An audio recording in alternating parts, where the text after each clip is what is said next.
মন্ত্ৰীয়ে নিজৰ ব্যৰ্থতা ঢাকিবৰ কাৰণে এতিয়া এনেকুৱা ধৰণৰ বিভিন্ন কথাৰে ৰাইজক আচলতে বিভ্ৰান্ত কৰিবলৈ চেষ্টা কৰিছে কাৰণ উন্নয়নৰ সঁচা ছবিখন কৃত্ৰিম বানপানীয়ে প্ৰতিফলিত কৰিছে আৰু কৃত্ৰিম বানপানী হোৱাৰ পাছত বানপানীৰ কাৰণতো তেওঁ সাম্প্ৰদায়িকতা ৰহণ সানিব খুজিছে গতিকে উন্নয়নৰ প্ৰকৃত ছবিখন ৰাইজে বুজি পায় গাঁৱে ভূঞে ৩৭ নং ৰাষ্ট্ৰীয় ঘাইপথ বা সমগ্ৰ অসমৰ যিমানবোৰ চাৰিলেনযুক্ত পথ হৈছে এইবোৰতে মানুহে উন্নয়নৰ প্ৰকৃত ছবি স্বাস্থ্য খণ্ড শিক্ষা উন্নয়ন যদি হৈছে কেৱল মাত্ৰ তেওঁৰ পত্নী আৰু তেওঁৰ পুত্ৰৰহে হৈছে তেওঁলোকৰ বিদ্যালয় হৈছে তেওঁলোকৰ মাটি বাৰী হৈছে তেওঁলোকৰ বাগান হৈছে তেওঁলোকৰ মেকডোনাল্ড হৈছে সকলো ধৰণৰ উন্নয়ন পুতেকৰ ১৭টা কোম্পানী হৈছে বিভিন্ন ধৰণৰ ধৰ্মীয় অনুষ্ঠানবোৰৰ নামত ট্ৰাষ্ট খুলি তাত তেওঁলোকে সম্পদ তাত সংগ্ৰহ কৰিছে এইবোৰে উন্নয়নৰ প্ৰকৃত ছবি তেওঁলোকে অসমক ভাৰতবৰ্ষৰ ৫খন আটাইতকৈ আগবাঢ়ি থকা ৰাজ্যৰ ভিতৰত এক কৰিব খুজিছিল এতিয়া ভাৰতবৰ্ষৰ আটাইতকৈ আগবাঢ়ি থকা ৫টা পৰিয়াল আটাইতকৈ ধনী ৫টা পৰিয়ালৰ মাজত হিমন্ত বিশ্ব শৰ্মা ৰিণিকী ভূঞা আৰু তেওঁৰ পুত্ৰক লৈ এটা পৰিয়াল কৰিব খুজিছে তাতকৈ বেলেগ একো ধৰণৰ উন্নয়ন হোৱা নাই গতিকে এই যিটো কথা যে টাটাই বিনিয়োগ কৰিছে ছেমিকণ্ডাক্টৰ নামত বা আন বিভিন্ন ধৰণৰ বিনিয়োগকাৰী অনুষ্ঠান আহিছে সংস্থা হৈছে আহিছে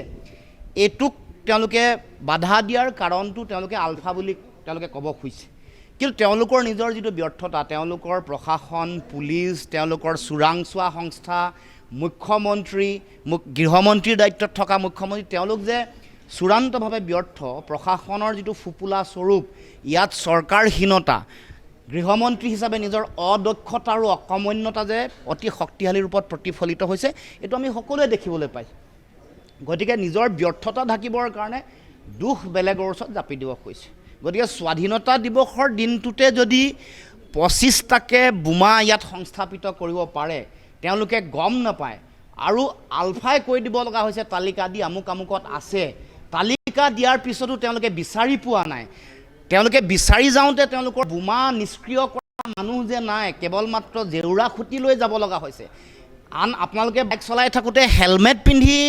বোমা নিষ্ক্ৰিয় কৰা মানুহ যাব লগা হৈছে তাৰমানে বোমা স্কোৱাডো যে নাই স্মাৰ্ট পুলিচটো যে এটা মস্ত টুপি এই কথা প্ৰমাণ হৈ গ'ল যে মুখ্যমন্ত্ৰীৰ ব্যৰ্থতা স্বীকাৰ কৰি নিজে ক'ব লাগে যে ৰাইজ অসমৰ সন্মানীয় ৰাইজ মই এগৰাকী চূড়ান্ত অদক্ষ অকমন্য কাম নোহোৱা মুখ্যমন্ত্ৰী আৰু গৃহমন্ত্ৰী গতিকে মই মোৰ ব্যৰ্থতা ঢাকি মই পদত্যাগ কৰিছোঁ এই বুলি ক'ব লাগে প্ৰত্যেক গ্ৰুপেই হওক বা আন কিবাই হওক যিবোৰ চৰকাৰে নিয়ন্ত্ৰণ কৰিব লাগে কাৰ কাৰণে বানপানী মুখ্যমন্ত্ৰীয়ে কৈছিল যে তেওঁলোকৰ ভিজন ডকুমেণ্টত আছিলে বিজেপিৰ চৰকাৰ হ'লে গুৱাহাটীৰ কৃত্ৰিম বানপানী নিয়ন্ত্ৰণ কৰিব শিল হাকুত মানুহক উচ্ছেদ কৰিলে কৃত্ৰিম বানপানী নিয়ন্ত্ৰণ হ'ব উৰণীয়া সেতুবোৰ হ'লে কৃত্ৰিম বানপানী নিয়ন্ত্ৰণ হ'ব কিন্তু হ'ল নেকি স্মাৰ্ট চিটিৰ কথাটো মুখ্যমন্ত্ৰীয়ে কিমানবাৰ যে কৈছে কোৱাৰ পাছতো এতিয়া যিবোৰ যিবোৰ কাৰকৰ কাৰণে কৃত্ৰিম বানপানী হয় সেইবোৰ কাৰক নিৰাময় কৰা বা নিয়ন্ত্ৰণ কৰাৰ দায়িত্ব কাৰ মুখ্যমন্ত্ৰীৰ গুৱাহাটী উন্নয়ন বিভাগৰ মন্ত্ৰী তেওঁলোকৰ ব্যৰ্থতাটো স্পষ্ট আটাইতকৈ বেছি গুৱাহাটী উন্নয়নৰ দায়িত্বত কোন আছে হিমন্ত বিশ্ব শৰ্মা গতিকে এই ব্যৰ্থতাটো স্বীকাৰ কৰিব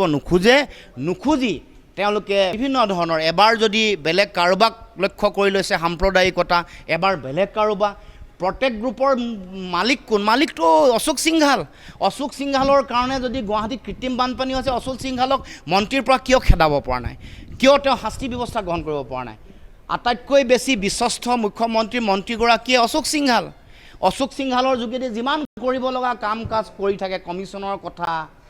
বা বেলেগ চিণ্ডিকেটত জড়িত কৰাই কৰিব লগা কথা কৈ থাকিল চবেই মানুহে জানে ৰাজনৈতিক ভূৰখা মহলৰ মাজত সৰব চৰ্চা চলি আছে গতিকে এই কাম কাজবোৰ ব্যৰ্থতা ঢাকিবৰ কাৰণে তেওঁলোকে বিভিন্ন ধৰণৰ কথা বতৰা